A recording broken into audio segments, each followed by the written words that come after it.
खून और एक छोटी सी पार्टी।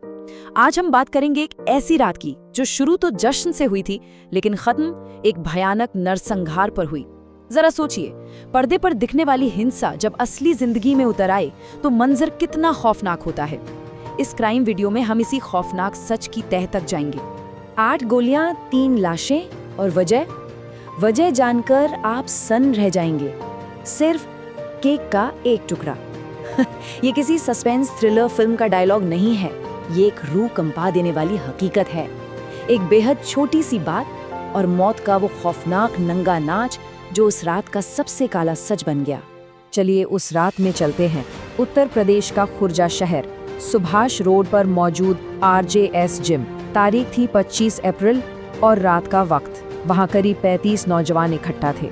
शरीर तो बहुत मजबूत, लेकिन शायद दिमाग उतने ही कमजोर। जिम की ठंडी मशीनें, पसरा हुआ अंधेरा और यहीं से बिछी इस पूरी खूनी खेल की बिसात। आप देखिए, इस पूरी घटना की जड़ कितनी मामूली थी।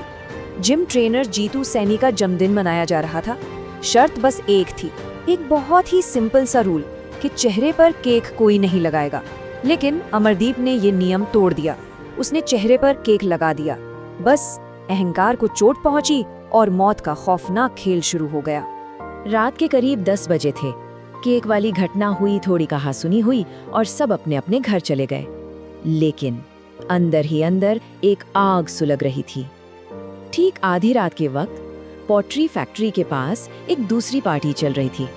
वहां से अमरदीप को फोन मिलाया गया। उसने जाने से साफ इनकार कर दिया। और फिर वो फोन कॉल आया जिसने इनकी किस्मत का फैसला कर दिया। उस फोन कॉल पर क्या हुआ? अंधेरे में बैठकर धमकियां दी गईं। फोन पर गालियों का दौर चला। दोनों तरफ से अहंकार का ऐसा टकराव जो रुकने का नाम ही नहीं ले रहा था। जीतू ने गालियां दी तो अमरदीप भी कहाँ पीछे हटने वाला था। कोई भी दबने को तैयार नहीं था। एक खुली चुनौती दी गई और तय हुआ कि उसी जिम में दोबारा मिलेंगे जहां से ये सब शुरू हुआ था। अब अमरदीप वहां अकेला तो जाने वाला नहीं था। उसने अपना बैकअप बुलाया, अपने चचेरे भाई मनीष को फोन किया और साथ में लिया 21 साल के अपने भतीजे आकाश को। ये तीनों उस रात जिम की तरफ निकल पड़े। अंधेरी सड़क पर गूंजती उनके कदमों की आहट। उन्हें बिल्कुल अंदाजा नहीं था कि वो आंख बंद करके मौत के एक बिछे हुए जाल में कदम रख रहे हैं। क्योंकि जीतू वहां अकेला नहीं खड़ा था। वो अपने साथ पूरी एक फौज लेकर आया था। मयंक और उसके साथ 10 से ज्यादा लोग। और सबसे खौफनाक बात तो ये थी कि उन सब के हाथों में खतरनाक हथियार थे। जिम के उस भयानक सन्नाटे और अंधेरे में साक्षात मौत उनका इंतजार कर रही थी। और अमरदीप और उसके साथी बिल्कुल निहत्थे थे।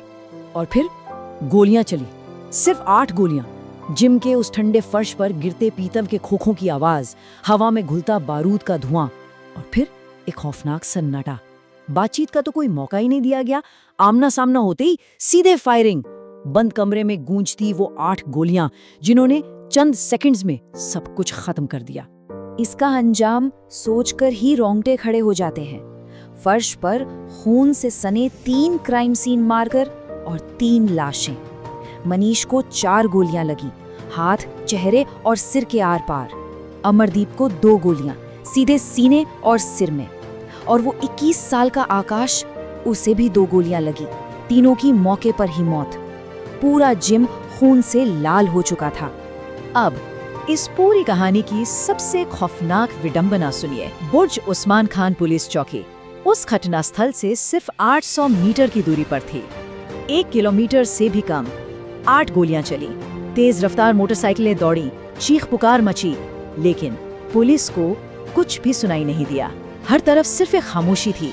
सोचिए, अगर वो आवाज पुलिस तक पहुंच जाती तो शायद वो 3 लोग आज जिंदा होते। इस वारदात के बाद पूरे शहर में दहशत फैल गई। कातिल इतने शातिर थे कि जाते जाते CCTV का DVR भी अपने साथ उखाड़ ले गए। उन्हें लगा कि कोई सबूत नहीं बचेगा, लेकिन इस घटना ने शहर में सनसनी मचा दी। पुलिस की 6 टीमें फौरन तैनात की गईं। देखते ही देखते पूरा का पूरा शहर एक पुलिस छावनी में तब्दील हो गया। हर तरफ बस सायरन की आवाजें थीं और कातिलों की तलाश तेज कर दी गई। फिर आई 27 अप्रैल की वो सर्द सुबह। सुबह के 5:30 बज रहे थे। जगह थी अग्वाल फाटक। पुलिस मुख्य आरोपी मयंक को हथियार बरामद करने के लिए ले गई थी और पुलिस का दावा है कि मयंक ने उन पर गोली चला दी। फिर क्या था, जवाबी कार्रवाई हुई और पुलिस की गोली मयंक के पैर में जा लगी। एक टिपिकल हाफ एनकाउंटर। अब सवाल ये है, क्या ये कोई नाटकीय रूपांतरण था या सच में उस सुबह ऐसा ही हुआ था? इन सब के बीच इस खूनी रात का सबसे दर्दनाक सच कुछ और ही है। 3 हंसते खेलते परिवार हमेशा हमेशा के लिए बर्बाद हो गए। मनीष की पत्नी हेमलता और उसकी एक छोटी सी बच्ची, अमरदीप की पत्नी और उसके बच्चे, और आकाश की वो बेसहारा माँ जिसने कुछ वक्त पहले ही अपना पति खोया था और अब अपना जवान बेटा भी। सब कुछ राख हो गया, और वो भी सिर्फ केक के एक छोटे से टुकड़े के लिए। यहीं पर हमें सिनेमा और असल जिंदगी का वो खौफनाक अंतर समझ आता है। पर्दे पर दिखने वाली फिल्में बॉक्स ऑफिस पर करोड़ों कमा लेती हैं। वो खून खराबा, वो वायलेंस हमें बड़ा रोमांचक लगता है, हम तालियां बजाते हैं। लेकिन जब यही सब असल जिंदगी में होता है ना, तो कोई बैकग्राउंड म्यूजिक नहीं बजता। पीछे छूट जाती हैं तो बस मॉर्चरी के ठंडे फर्श पर रखी 3 बेजान लाशें। ये जो अत्यधिक हिंसा से भरा हमारा सिनेमा है, ये कहीं ना कहीं युवाओं के दिमाग में जहर घोल रहा है। रियल लाइफ को रियल लाइफ समझने की एक बहुत बड़ी भूल हो रही है। हथियार उठाना, गोलियां चलाना, ये सब आज के लड़कों को एक खेल लगने लगा है। लेकिन जरा सोचिए, पर्दे की वो झूठी और खूनी दुनिया आखिर कहाँ खत्म होती है और हमारी असली जिंदगी, हकीकत कहाँ से शुरू होती है? ये एक ऐसा सवाल है जो शायद अब हमें रातों को सोने नहीं देगा।